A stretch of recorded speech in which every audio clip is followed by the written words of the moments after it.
할렐루야. 153 저녁기도에 오신 여러분들을 주님의 이름으로 환영하고 축복합니다. 오늘도 귀하고 복된 이 저녁 시간 하나님께서 우리들 가운데 신실하게 일하심을 목도하는 귀한 저녁 시간이 되기를 간절히 소망하겠습니다. 먼저 하나님의 말씀 보도록 합니다. 고린도 후서 5장 17절에서 20절 말씀까지 보겠습니다.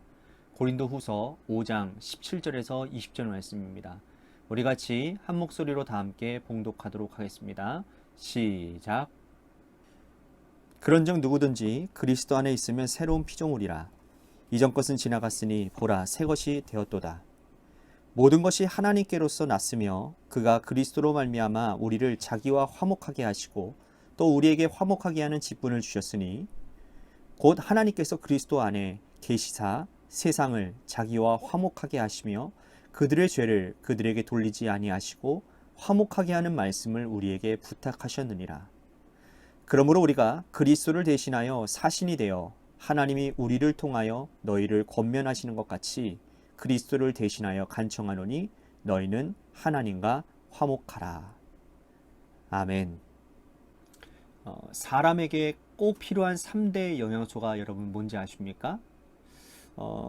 저도 잘 알지는 못하지만 탄수화물, 지방, 그리고 단백질 이렇게 3개라고 얘기를 합니다.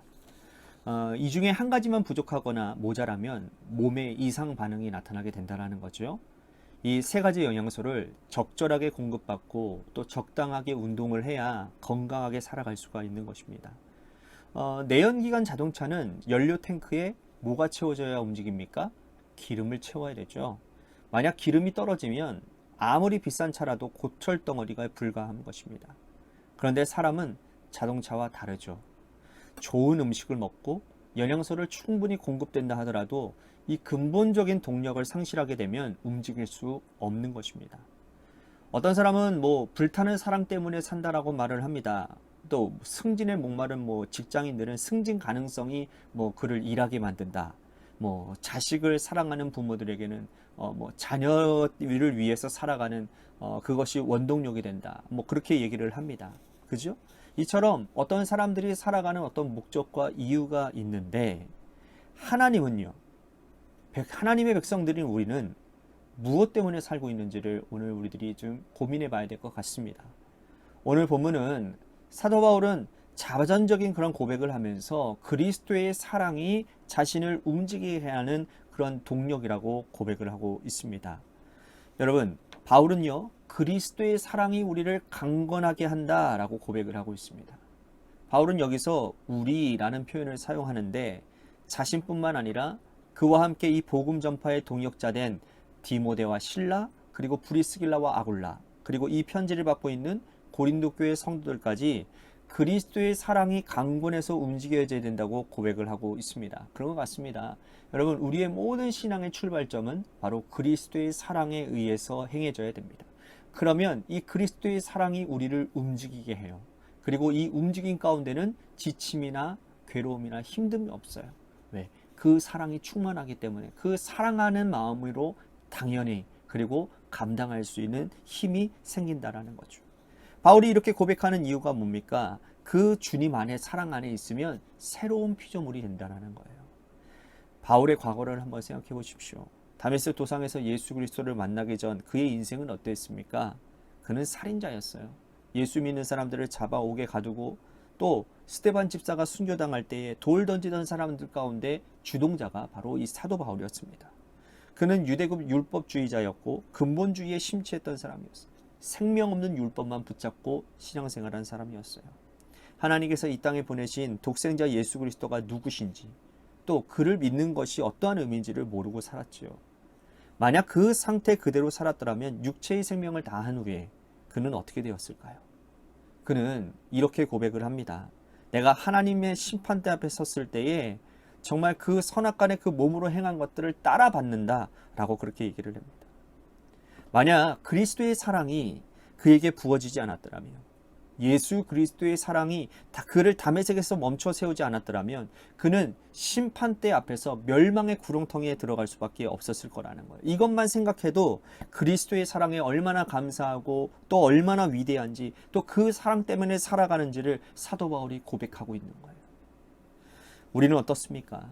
우리의 인생을 돌아보면 예수 그리스도의 십자가 사랑이 아니었다면 우리가 지금 이렇게 살아갈 수 있었을까요? 저는요, 제 인생만 봐도 그렇게 살아갈 수 없었을 것 같아요.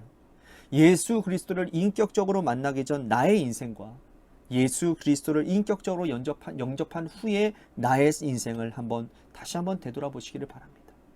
예수 믿기 전 나는 십자가의 원수였고 멸망으로 가는 그런 멸망의 길로 달려가는 그런 인생이었는데, 예수님의 사랑이 나를 변화시켜 주셔서 주님의 사랑을 소망하며 기도하는 사람이 되고 그 주님의 일에 동참하는 자가 되었다니 얼마나 큰 기쁨과 감사가 넘치겠습니까? 바울은 변화되고 난 후에 주변을 둘러보니 과거에 믿지 않았을 때 자신처럼 사는 사람들이 많았다라는 것을 깨달았습니다. 그들도 십자가의 원수가 되어져서 그렇게 살다가 죽을 수밖에 없는 인생이고 멸망으로 달려가는 인생임을 보았던 것이죠. 그래서 그는 가만히 있을 수가 없다라는 거예요. 그래서 열심히 복음을 전하는 복음 전도자가 되었다라는 겁니다. 자기 같은 사람들이 많이 일어나야 되니까. 또한 바울은 하나님께서 예수 그리스도에게 화목하는 직분을 준 것을 알았다라고 얘기를 해요. 인간은 원래 하나님과 화목했죠. 에덴 동산에서 하나님과 아담과 하와가 창조되어졌을 때 그들은 하나님과 거리낌이 없었습니다. 그런데 그들 가운데 죄가 들어왔어요. 하나님은 죄를 미워하셨고 죄 때문에 인간은 하나님과 더 가까이 갈 수가 없었습니다. 이를 안타깝게 여기신 하나님께서 화목하게 하는 직분을 가진 누구를 보내주십니까? 독생자 아들 예수 그리스도를 우리들에게 보내주셨어요. 그 후로부터 인간은 예수 그리스도를 통해서 하나님께 나아갈 수 있는 은혜를 받게 됩니다. 바울은 이걸 깨달은 거예요. 그리스도께서 화목해 하는 직분을 가졌으니 나도 화목하게 하는 사람이 되어야 되겠다. 이 땅에 죽어가는 그 많은 영혼들을 예수 그리스도를 통해서 하나님과 화목하게 하는 자로 살게 하고 싶다라는 아주 강한 열망을 가졌던 거예요. 그는 그 소망을 가지고 열심히 복음을 전하는 전도자가 되었습니다. 바울은 고린도 교회 성도들에게 너희는 하나님과 화목하라 라고 말합니다. 그가 화목하게 하는 직분을 가진 이유를 설명하고 있습니다. 우리도 스스로 질문을 해봐야 될 것 같아요. 나는 무엇 때문에 살고 있는지 말입니다. 어떤 사람은 태어났기 때문에 산다고 얘기를 해요. 어떤 이는 죽지 못해서 산다라고 얘기를 합니다. 어떤 이는 자식 때문에 산다라고 얘기를 해요. 모두 다 이 공통점이 뭡니까? 육적인 삶이에요. 그러나 그리스도인들을 움직이게 하는 근본적인 동력은 그리스도가 우리를 위해서 돌아가셨다라는 십자가의 사랑이 되어야 한다는 거죠. 그 사랑을 깨달았다면 우리는 이 땅의 삶이 끝이 아니고 영원히 이어지는 생명을 향하여 달려가는 존재가 되는 것이라는 거예요. 그래서 바울은 빌립보서 말씀에서 표대를 향하여 달려간다라고 고백을 하고 있습니다. 뒤에 있는 일들을 잊어버리고 표대를 향하여 달려가는 인생. 그 인생은 예수님의 사랑 때문에 가능한 겁니다. 오늘도 기도하며 우리들이 하루를 마무리하게 될 텐데 무엇 때문에 내가 살아가는지를 한번 생각해 봤으면 좋겠습니다. 보이지 않는 그리스도의 사랑이 나를 움직이게 하고 나를 살아갈 수 있는 용기를 준다라는 사실을 깨닫고 오늘 예수 그리스도의 사랑으로 복되고 의미 있는 그러한 기도의 시간이 되기를 간절히 소망하겠습니다. 또한 우리 같이 교회를 위해서 간절히 기도했으면 좋겠습니다. 하나님께서 세워주신 몸된 교회가 하나님의 뜻 가운데 바로 세워지도록 하나님 인도해 주시고 주님께서 세워주신 주님의 직분자들이 하나 되어 연합되어져서 그리스도의 사랑으로 강건하여짐으로 주님의 교회를 아름답게 세워가는 살찌워가는 은혜가 있도록 도와주옵소서. 뿐만 아니라 우리 재개발 가운데 놓여져 있는 교회를 위해서도 간절히 기도해 주시기를 바라고 또한 육신의 질병으로 고통당하는 분들을 위해서 우리 간절히 기도했으면 좋겠습니다. 마지막으로 여러분들의 삶의 자리와 여러분들의 자녀들을 위해서 기도하시다가 이 시간 돌아가시기를 바랍니다. 노래 끝날 때까지 우리 같이 합심하여 기도하도록 하겠습니다.